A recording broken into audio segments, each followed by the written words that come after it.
The 2021 MLB offseason is coming to a close, honestly, and we're going to talk about the best free agent signing from every MLB team this offseason. So that's what we're going to talk about in today's video. But before I get into this video, 68% of you that watch these videos are not subscribed. Get your life together, hit that subscribe button, turn notifications, and then leave a like on this video. Subscribe for nearly baseball content. That is really good baseball content, and we will be covering the offseason all week on the channel. And yeah. So yeah, let's get into the best free agent signing from every MLB team this offseason. First team will start in the AL East is the Toronto Blue Jays, and this one is pretty obvious here. It's George Springer, who was on the Houston Astros in 2020. 14 home runs, 32 RBIs, and a 265 batting average in 2020. He had a very good season. Overall in his MLB career, he has 174 home runs, along with 458 RBIs and a 270 batting average. He was drafted by the Houston Astros with the 11th overall pick, round 1, 2011 draft. So George Springer has to be the best move for the Blue Jays this offseason. Next is the New York Yankees, and their best move was re-signing DJ LeMahieu, who had 10 home runs, 27 RBIs, and a 364 batting average in 2020. Overall in his MLB career, he has 85 home runs, 478 RBIs, and a 305 batting average. He was drafted by the Chicago Cubs in 2009, round 2, 79 overall pick. Next is the Boston Red Sox, and this one was a tough one because you could go Marwin Gonzalez, you could go Kiki Hernandez, you could go Garrett Richards, but I decided to go with Garrett Richards. 2-2 with a 4.03 ERA, but I feel like next season he definitely could break out in this Red Sox rotation. 47-41 with a 3.62 ERA overall in his MLB career. I think he could definitely break out in this rotation. So yeah. Next is, and the big thing with Garrett Richards is obviously health. Next is the Tampa Bay Rays, and I think this one's going to go to Chris Archer, who was drafted in the 2006 draft by the Cleveland baseball team, 5th round, and with the 161st overall selection. 3-9 in 2019 with a 5.19 ERA. Yes, he did not pitch in 2020. Yeah, he does have a lot of injury problems once again, so for this Rays team, I think they can develop Chris Archer to be a very, very good pitcher. Next is the Baltimore Orioles, who did not have a major league signing, but if I'm going with overall signing, it's Matt Harvey. I mean, who cares really? I mean, the Orioles, this is what gets me on a rant about these owners. It's because they buy the team, and then they don't even put, like, much money at all into this team. Like, the whole Pirates team is worth what Trevor Bauer is getting paid in 2021. That's ridiculous. The owners need to spend money, and they should have to spend a certain amount of money, in my opinion. But that's another rant for another time. Cleveland, theirs is going to be Eddie Rosario. Eddie Rosario is he plays like the best player ever in whatever their place is called, Progressive Field, I think. I don't even know. Yeah, Eddie Rosario in 2020. 13 home runs, 42 RBIs, and a 257 batting average. He was really good in 2020. 2010 draft pick by the Minnesota Twins in the 4th round with the 135th overall pick. 119 home runs, 388 RBIs, and a 277 batting average overall in his MLB career. So Eddie Rosario could be a good pickup for a team like Cleveland that needs an outfielder. Next for the White Sox has to be Liam Hendriks. Liam Hendriks had a 3-1 record with a 1.78 ERA in 24 games, along with 14 saves in 2020. He actually went undrafted in his MLB career, 19-27 with a 4.110 ERA. But the ERA doesn't tell much of anything because he has had multiple good seasons, and he is a really, really good player. He won All-MLB First Team in 2020 with the Oakland Athletics. So, yeah, next is the Minnesota Twins, and theirs has to be re-signing Nelson Cruz, who had 16 home runs, 33 RBIs, and a 3.03 batting average in 2020. And once again, another player that is undrafted. 417 home runs, along with over 1,000 RBIs and a 278 batting average. Next is for the Kansas City Royals, Carlos Santana, 8 home runs, 30 RBIs, and a 199 batting average in 2020, along with 240 home runs, 796 RBIs, and a 248 batting average overall in his MLB career. And he's another player that is undrafted, I'm pretty sure. I'm not even sure if this is accurate. Okay. Next is Jonathan Scope for the Detroit Tigers. Scope had a sneaky good 2020 season. So Jonathan Scope is the best player signed by the Detroit Tigers.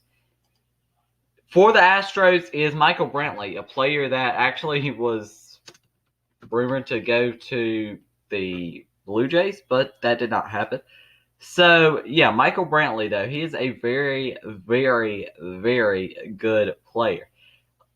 5 homers, 22 RBIs, and 300 batting average. He's going to hit for a high average. He was drafted in the 2005 draft by the Milwaukee Brewers in the 7th round with the 205th overall pick. And overall in his MLB career, 114 home runs along with 640 RBIs and a 297 batting average. So he's going to consistently hit for a high average. The Athletics did not have a major league signing, but their best overall signing, I would say, is probably going to be Jed Lowry. Not an interesting signing at all. For the Los Angeles Angels, it's going to be Jose Quintana. 0-0 record in 2020 with a 4.50 ERA in 4 games. Overall in his MLB career, though, 83-77 with a 3.73 ERA, and he was undrafted. I'm realizing that quite a few of these players were undrafted, but 2019, 13-9 with a 4.68 ERA. That should tell you how not so good the offseason was for the Angels, honestly. Disappointing. Next for the Mariners is a player that they actually just recently signed. That was James Paxton. James Paxton is a player that has injury troubles. And if he can be good besides injuries, then I think that would be a decent pickup. I don't like that they paid him $10 million, but, if he could be good, then I could understand why you would give him that type of contract. Next is David Dahl of the Texas Rangers, who I think was their best pickup. 0 home runs, 9 RBIs, and a 183 batting average. I know that's not great, but if he could play like he was in 2019, where he had 15 home runs, 61 RBIs, and a 302 batting average, which I'm pretty sure he was an all-star. Yeah, he was an NL all-star in 2019. So if he can be a player like that, he's got 38 home runs, 142 RBIs, and a 286 batting average. Overall in his MLB career, he was drafted with the 10th overall pick in the 2012 draft by the Rockies. So, yeah. Now we're moving on to NL teams. And I'm not going to – some of these are kind of obvious that you can kind of obvious. But we're going to – one team had actually no major league deals, which is actually pretty often for this team, and that's the Colorado Rockies. They really just don't do a lot in free agency. So Colorado Rockies had no players signed to a major league contract. For the Braves, it's going to be re-signing Marcell Ozuna. Marcell Ozuna was such a big part of the Braves' success in 2020. He had 18 home runs, 56 RBIs, and 338 batting average, and he was selected to All-MLB First Team. 166 home runs, 594 RBIs, and a 276 batting average in his MLB career, and was undrafted. He's a player that will have to play left field, so yeah, that sucks that he will have to play left field because he is a downgrade defensively. Next, though, for the Phillies, it's JT Realmuto, obviously. 11 home runs, 32 RBIs, and a 266 batting average in 2020. Overall in his MLB career, 95 home runs, 358 RBIs, and a 278 batting average. JT Realmuto has to be the best player that the Phillies signed overall in their offseason. For the Washington Nationals, it's going to be Kyle Schwarber. 11 home runs, 24 RBIs, and a 188 batting average in 2020. Kyle Schwarber is a downgrade defensively, but offensively, he's very, very good. 121 home runs, along with 279 RBIs and a 230 batting average. I know you could argue Brad Hand here, but I went with Kyle Schwarber because there is definitely concerns with Brad Hand. He was drafted in the 2014 draft by the Chicago Cubs with their first-round pick, 4th overall. Next is for the Miami Marlins, their only signing that they made to a major league contract, and that was Anthony Bass, who was drafted in the 2008 draft by the San Diego Padres in the 5th round, 165th overall. 2-3 with a 3.51 ERA. I think that Anthony Bass could be a move that could actually be a pretty good move for this team. I mean, obviously, he really doesn't need to be your closer. 9-16 with a 4.32 ERA overall in his career.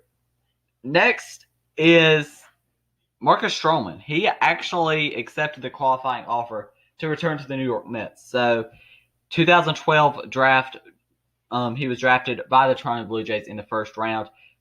22nd overall pick, 4-2 with a 3.77 ERA in 2019. He decided to opt out of 2020 due to COVID concerns. MLB career stats, though, 51 wins with 47 losses and a 3.76 ERA. So he's going to be very solid for this Mets team as their number 3, number 4 starter, whichever. Next, we move on to the NL Central teams. And the Pirates, they do not have any major league signings. Their best minor league signing would be Brian Goodwin. Kind of boring signing. These owners need to spend money. For the St. Louis Cardinals, their best signing, I'm going to say, is Yadier Molina. 4 home runs, 16 RBIs, and a 262 batting average in 2020. Yeah, not much to be said here. He's going to be really good defensively, and his offense is going to be kind of questionable. Next is Jock Peterson of the Chicago Cubs, and he had 7 home runs, 16 RBIs, and a 190 batting average. Everyone says this, but he is really, really bad versus right-handed pitching, and that's his problem. But maybe in a full-time role with the Chicago Cubs, he could get that better. 2010 draft by the Los Angeles Dodgers, 11th round, 352nd overall pick. 130 home runs and 303 RBIs and a 230 batting average overall in his MLB career. Next is Sean Doolittle of the Cincinnati Reds. That's their best signing.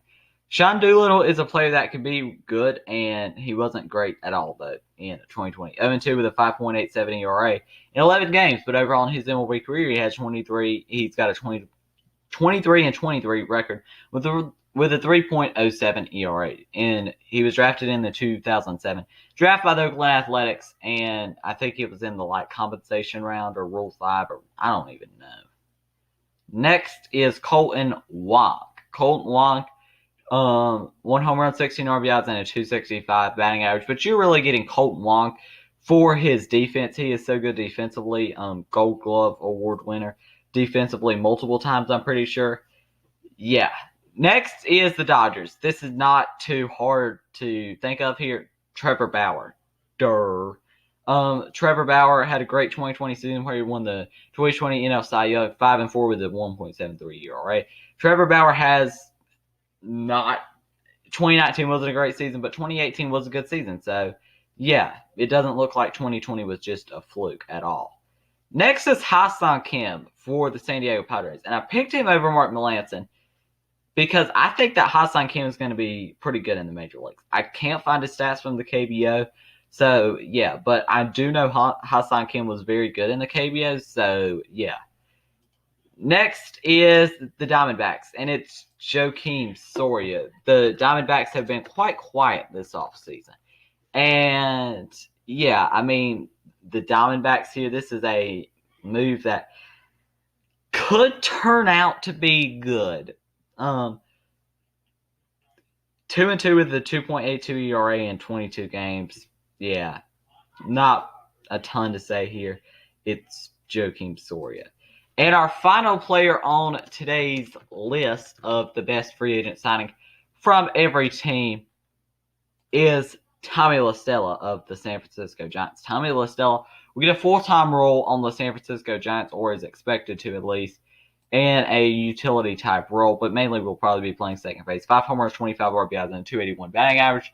Was drafted in the 2011 draft by the Atlanta Braves with the 8th round pick, 266 overall. Overall in his MLB career, 31 home runs with 163 RBIs and a 274 batting average. So that's going to be the end of this video, talking about the best free agent signing from every MLB team. If you enjoyed it, make sure you leave a like, subscribe, turn on notifications, because 68% of you that watch these videos are not subscribed. Get your life together, hit that subscribe button, turn on notifications, leave a like.